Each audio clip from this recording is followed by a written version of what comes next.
Hello दोस्तों, नमस्कार। स्वागत है आपका अपने यूट्यूब चैनल बीपीएससी बंधु में। दोस्तों, पिछले क्लास में हम लोगों ने प्राचीन बिहार को पढ़ के समाप्त कर लिया था। आज के क्लास में हम लोग मध्यकालीन बिहार पढ़ेंगे। मध्यकालीन बिहार में सबसे पहले हम लोग मध्यकालीन बिहार को कई भागों में बांट के पढ़ेंगे। पहला तुर्क शासन में बिहार, नेक्स्ट टॉपिक मुगल काल में बिहार, फिर हम लोग पढ़ेंगे अफगान शासन में बिहार, शेरशाह सूरी को पढ़ेंगे, और सिख धर्म। हम लोग का सबसे पहला टॉपिक है तुर्क शासन में बिहार। तो तुर्क शासक जो थे वो बख्तियार खिलजी थे। तो बिहार में तुर्क सत्ता की स्थापना का जो वास्तविक श्रेय दिया जाता है वो बख्तियार खिलजी को दिया जाता है। बख्तियार खिलजी जो थे वो कुतुबुद्दीन ऐबक जो थे गुलाम वंश के शासक, उसके दास थे। बख्तियार खिलजी के आक्रमण के समय बिहार में छोटे छोटे शासकों का शासन था। उत्तर बिहार में कर्नाटक वंश का शासन था बख्तियार खिलजी के समय में। बख्तियार खिलजी की पहली महत्वपूर्ण सफलता जो थी वो उदंतपुरी की विजय थी। उदंतपुरी बिहार जो बिहार शरीफ में है, और उसका विजय सबसे पहले बख्तियार खिलजी ने 1198 ईस्वी में किए थे। बख्तियार खिलजी ने उदंतपुरी के साथ नालंदा एवं विक्रमशिला विश्वविद्यालय को भी नष्ट कर दिया। जो बख्तियार खिलजी थे, जो कुमारगुप्त प्रथम द्वारा नालंदा विश्वविद्यालय का जो निर्माण कराया गया था उसको नष्ट किया गया बख्तियार खिलजी के द्वारा। इन विश्वविद्यालयों में उसने आग लगवा दिया था। उसने 1203 से 1204 ईस्वी में नदिया जो बंगाल में है पर चढ़ाई की, जो सेन वंश की राजधानी थी। उस समय सेन वंश का जो शासक था वो लक्ष्मण सेन थे। लक्ष्मण सेन बिना लड़े ही डरकर भाग गए और बख्तियार खिलजी ने इस क्षेत्र पर अधिकार कर लखनौती को अपनी राजधानी बनाया। फिर अगला पॉइंट हम लोग देखेंगे, बख्तियार की हत्या उसके एक अधिकारी अली मर्दान ने कर दी।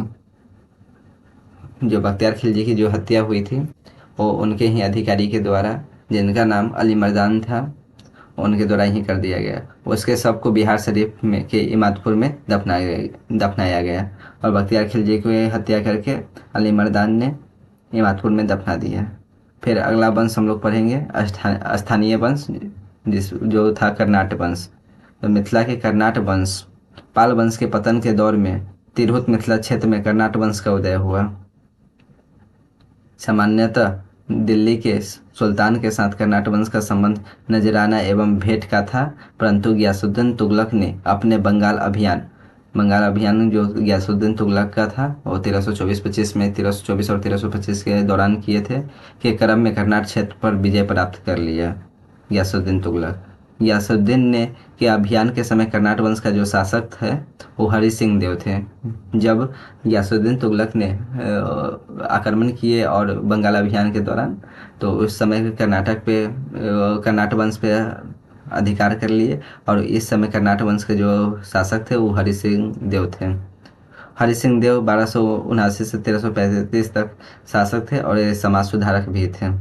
हरि सिंह इस वंश का अंतिम शासक थे। उसके समय पंजाब प्रबंध का विकास हुआ था। फिर हम लोग देखेंगे सल्तनत काल में बिहार की स्थिति। सल्तनत काल में बिहार, दिल्ली के सुल्तान एवं बंगाल शासकों के बीच निरंतर होने वाले संघर्ष में बिहार लंबे समय तक युद्ध का अखाड़ा बना रहा था। इल्तुतमिश दिल्ली सल्तनत का प्रथम सुल्तान था जिसने बिहार पर अभियान किया।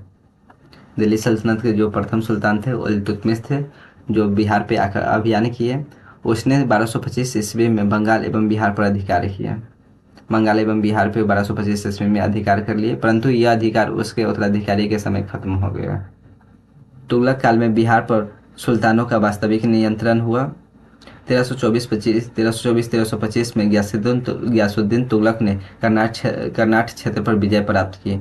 जो गयासुद्दीन तुगलक थे वो कर्नाटक क्षेत्र पर विजय प्राप्त कर लिए थे 1324-25 में। फिरोज शाह तुगलक भी अपने बंगाल अभियान 1359 में बंगाल अभियान के समय बिहार आए थे, और पटना और गया से उसका अभिलेख प्राप्त हुआ है फिरोज शाह तुगलक का। राजगीर के जैन मंदिर के अभिलेखों में उनके द्वारा अनुदान देने के प्रमाण मिले हैं। जब फिरोज शाह तुगलक बंगाल अभियान किया 1359 में, तो उस समय बिहार के से होके बंगाल की तरफ गए थे। तो इसका जो अभिलेख प्राप्त हुआ था पटना और गया से प्राप्त हुआ है, और राजगीर के जो जैन मंदिर है उसमें ये अनुदान भी दिए थे।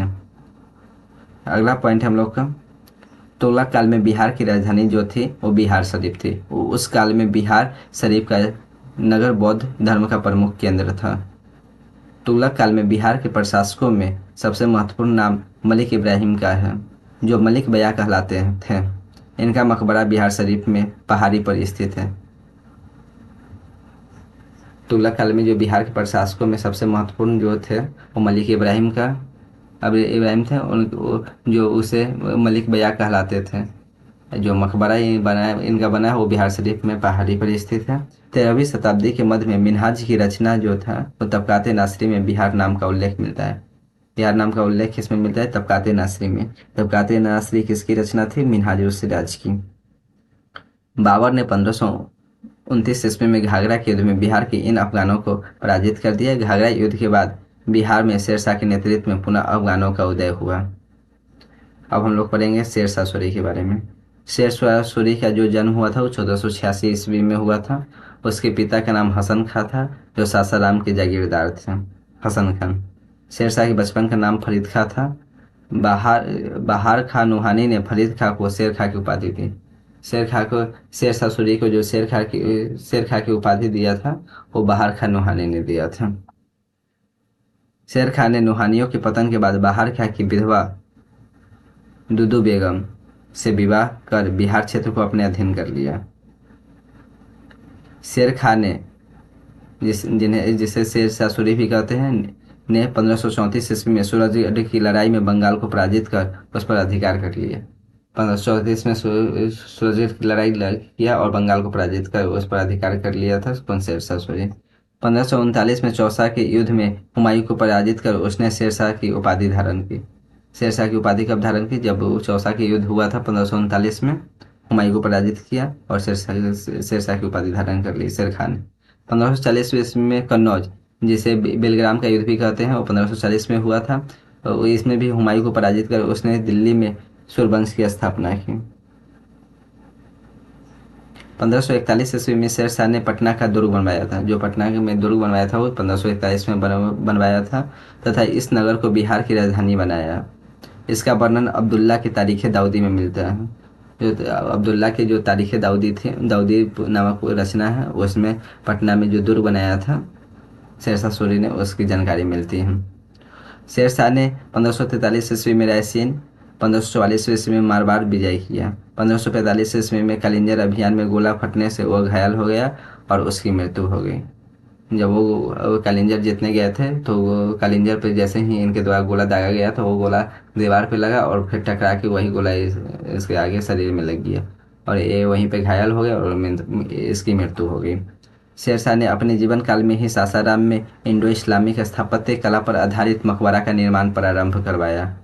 शेरशाह की मृत्यु के बाद उसके पुत्र इस्लाम शाह ने इसे बनवाया। कृत्रिम झील के मध्य स्थित यह इमारत आकार में अष्टकोणीय है एवं लाल बलुआ पत्थर से निर्मित है। शेरशाह ने बिहार में रोहतास किला भी बनवाया। शेरशाह जो बिहार में रोहतास किला भी बनवाया था, कहाँ? बिहार में। शेरशाह ने जब्ती प्रणाली चलाई जिसमें भूमि की माप के आधार पर लगान निर्धारण किया जाता था। बाद में इसे अकबर ने भी अपनाया। भूमि की जो पैमाइश थी, नाप थी, वो फिर से करवाया और उसी आधार पे फिर से ये नई भूमि कर लागू किए थे। शेरशाह का जो शासन सुव्यवस्थित शासन प्रणाली के लिए प्रसिद्ध था। उसने संचार व्यवस्था, डाक व्यवस्था, सैन्य व्यवस्था, राजस्व व्यवस्था में व्यापक सुधार किया। शेरशाह के बाद उसका पुत्र जलाल खां इस्लाम शाह की उपाधि के साथ गद्दी पर बैठा था। शेरशाह के बाद जो शेरशाह की जब मृत्यु हो गया था कलिंजर अभियान के दौरान, तो उसका पुत्र जो था जलाल खां, वो इस्लाम शाह की उपाधि के साथ गद्दी पर बैठा था। बाद में सूरवंश 3 भागों में बट गया। 1555 ईस्वी में मच्छीवाड़ एवं सरहिंद के युद्ध में हुमायूं ने सिकंदर सूरी को पराजित कर सूरवंश का अंत कर दिया। अब हम लोग पढ़ेंगे नेक्स्ट टॉपिक, मुगल काल में बिहार। शेरशाह की मृत्यु के बाद कुछ वर्षों तक सूरवंश की सत्ता बनी रही, लेकिन 1555-1556 ईस्वी में मुगल राज्य की पुनः स्थापना हो गई। शेरशाह की जब मृत्यु हो गया था उसके बाद कुछ वर्षों तक सूरवंश सत्ता में बनी रही, लेकिन जैसे फिर उसके बाद 1555-56 में मुगल राज्य की स्थापना हो गई थी। हुमायूं ने फिर से उसे पराजित कर दिया था और फिर से मुगल काल की सत्ता स्थापित कर लिया था हुमायूं।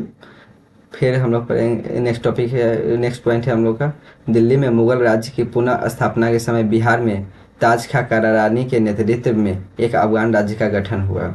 ताज खां करारानी ने अकबर के प्रति सम्मान की नीति अपनाई, लेकिन उसके पुत्र दाऊद खां करारानी ने इसका विरोध किया। अकबर ने उसे दंडित करने के लिए स्वयं आक्रमण किया। 1576 ईस्वी में उसने पटना को जीत लिया। अकबर 1576 में पटना को जीत लिया और दाऊद खां को पटना छोड़कर भागना पड़ा। दाऊद खां बिहार का अंतिम अफगान शासक सिद्ध हुआ। दाऊद खां 1580 ईस्वी में बिहार को मुगलों द्वारा एक सूबा या प्रांत का दर्जा दिया गया। 1580 ईस्वी में बिहार को जो मुगल थे वो अकबर के द्वारा सूबा या प्रांत का दर्जा दिया गया। अकबर द्वारा मुनीम खां को बिहार का गवर्नर बनाया गया। मुनीम खां जो थे वो बिहार का गवर्नर बनाया गया अकबर के द्वारा। अकबर के समय राजा मान सिंह को बिहार का प्रांतपति 1587 ईस्वी से 1594 ईस्वी तक मान सिंह को बिहार का प्रांतपति बनाया गया। मान सिंह के समय मुगल साम्राज्य बिहार में काफ़ी मजबूत हो गया था। मान सिंह के समय रोहतास को बिहार की राजधानी बनाया गया।